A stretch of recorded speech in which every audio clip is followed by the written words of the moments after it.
croix et nous lisons le verset 14. On lit au nom de Jésus ensemble. Dieu dit à Moïse, je suis celui qui suis, et il ajouta, c'est ainsi que tu répondras aux enfants d'Israël, celui qui s'appelle, je suis, m'a envoyé vers vous. Amen. Prions. Père, rien n'est comparable à toi. Tu es au-dessus de toutes les choses. Nous croyons avec assurance que tu es la parole. Et au travers de cette parole, tu dois bâtir nos vies. Tu dois demeurer dans la vie de chacun ainsi que chacun de nous au nom de Jésus. Nous croyons au premier de ce premier message de l'année 2011. La vie de nos frères et de nos sœurs sera renouvelée. Au nom de Jésus-Christ. À cause de ton nom Jésus que je cite maintenant. Que tu agiras en puissance, en supériorité numérique. Au nom de Jésus-Christ. Père, merci. Nous ramenons toute pensée captive à la soumission de ta parole. Au nom de Jésus. Et que tu règnes. Et que tu te manifestes. Et que tu agis au nom de Jésus-Christ. Père, merci. Pour cette courte prière, j'ai prié avec foi. Dans le nom de Jésus. Je viens ainsi prier. Disons Amen. Amen. Nous allons s'asseoir au nom de Jésus. Alléluia. Je vous salue encore au nom de Jésus. Je suis un homme de caractère. Et pendant ma prédication, je vous en supplie de ne pas sortir. Et si tu veux sortir, attends juste à la fin pour éviter les distractions. Est-ce que quelqu'un qui a compris? Quelqu'un qui a compris la pensée de Dieu? Alléluia. Oh, bien aimé, nous sommes dans l'année 2011. Alléluia. Alors chaque année, Dieu parle. Chaque année, Dieu communique sa pensée. Chaque année, Dieu révèle à son peuple. Ce n'est pas un hasard que nous tous nous sommes là. Alléluia. Alors, bien-aimé, oublie un peu tes pensées de gauche à droite. Même si nous sommes déjà dans l'année 2011, c'est le premier jour de l'année 2011.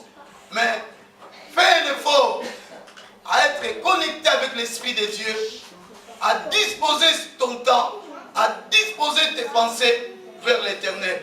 Donc l'année que nous sommes, ça c'est la révélation, c'est l'année de la libération. Quelqu'un me dit l'année de la libération.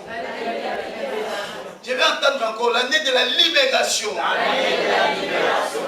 Donc, cela veut dire quoi? Cela veut dire que c'est l'année où Dieu veut séparer les ténèbres avec la lumière. Alors lorsque nous parlons des ténèbres, nous voyons tous ceux qui complotent dans les ténèbres. L'échec, le blocage, la mort, la maladie. Alléluia. Alors cette année, Dieu veut séparer cela. Dieu veut te ramener dans la lumière. Dieu veut te faire entrer dans la paix. Quelqu'un peut dire un amen. Amen. Dieu veut te faire monter dans la gloire de Dieu.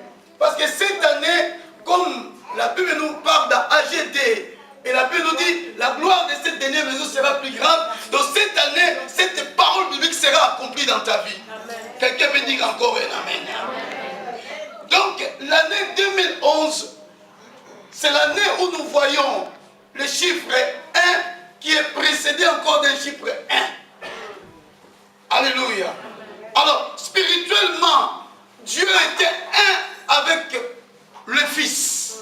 Le Fils était un avec le Père. Alors, cette année, c'est l'année où le peuple de Dieu va rester un avec le Père et le Père un avec le Fils. Oh, quelqu'un peut dire un amen. Donc, cette année, l'Éternel ne peut pas te ramener dans le bonheur ou dans le succès sans révéler son secret. Donc, dès le départ, tu dois connaître ce que l'Éternel va faire, il veut faire dans ta vie. Il a appelé Moïse. Et il envoie Moïse dans la mission. Et il devait faire connaître à Moïse sa position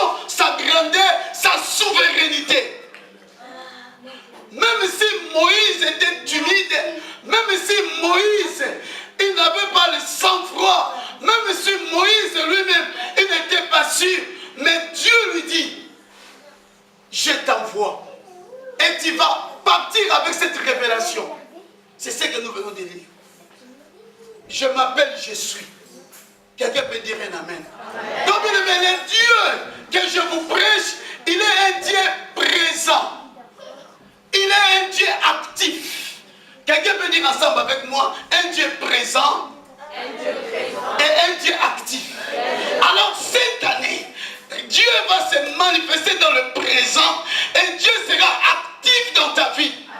Quelqu'un peut dire un amen. Alors, la mission de Moïse, ce n'était pas facile. Parce que Moïse, il était quelqu'un qui était déjà en Égypte. Il connaissait la force de Pharaon. Il connaissait l'armée de Pharaon. Alors Moïse, qui n'était pas un chef d'armée, Dieu appelle Moïse et Dieu dépose des potentiels dans la vie de Moïse. Celui qui était berger, il devient commandant. Quelqu'un peut dire un amen. Alors, cette année, l'Éternel, il fera beaucoup de choses qu'auparavant, tu n'étais pas dans la mesure de les faire. Il y a quelqu'un qui saisit la pensée de Dieu.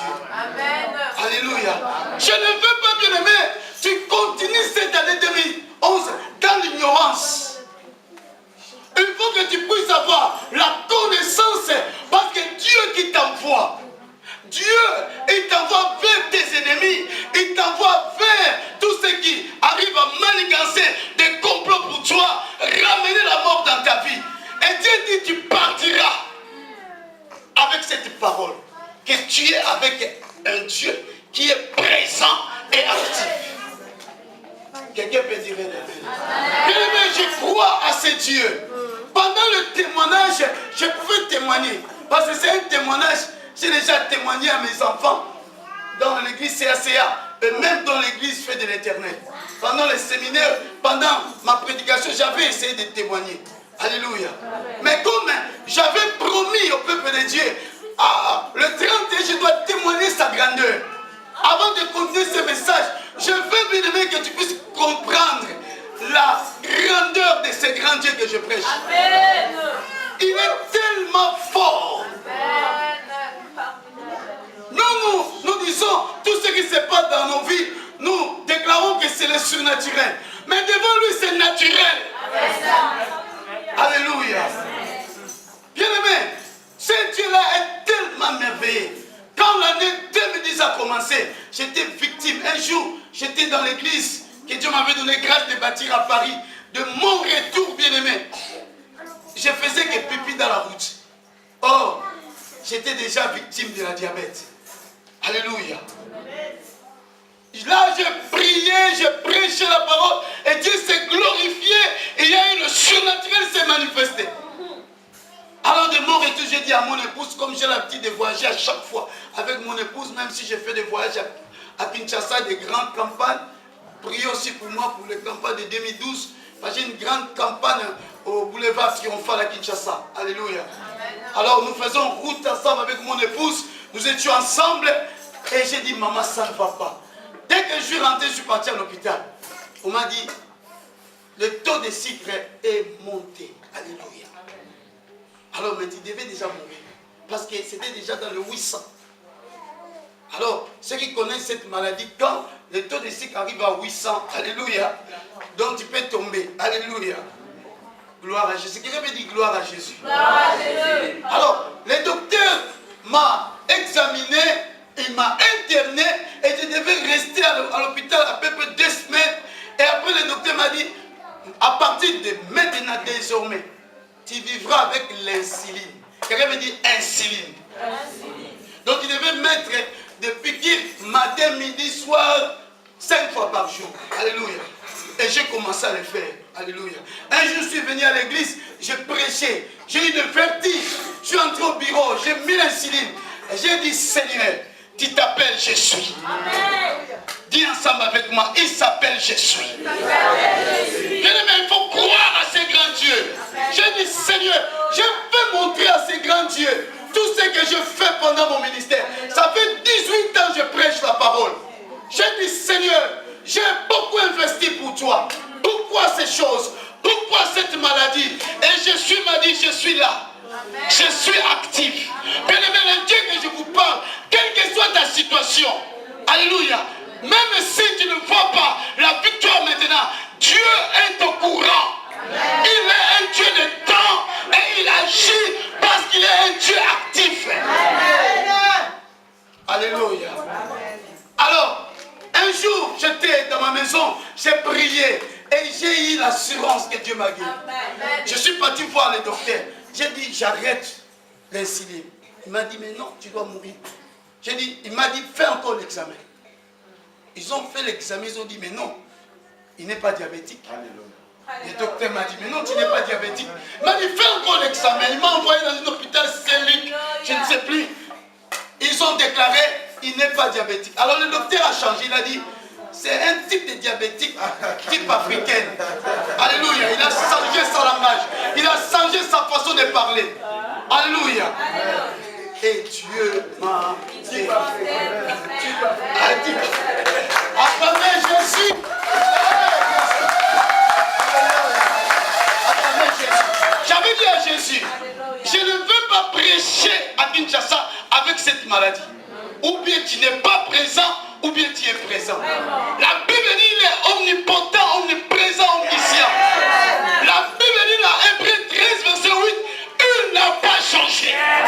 Il est le même hier, aujourd'hui et éternellement. Il était avec Moïse, il envoie Moïse dans la mission, il donne la révélation et Moïse a marché avec cette révélation.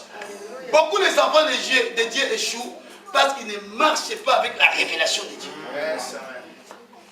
Tu ne verras pas apôtre Bissolo qui est le pauvre. Tu ne verras pas apôtre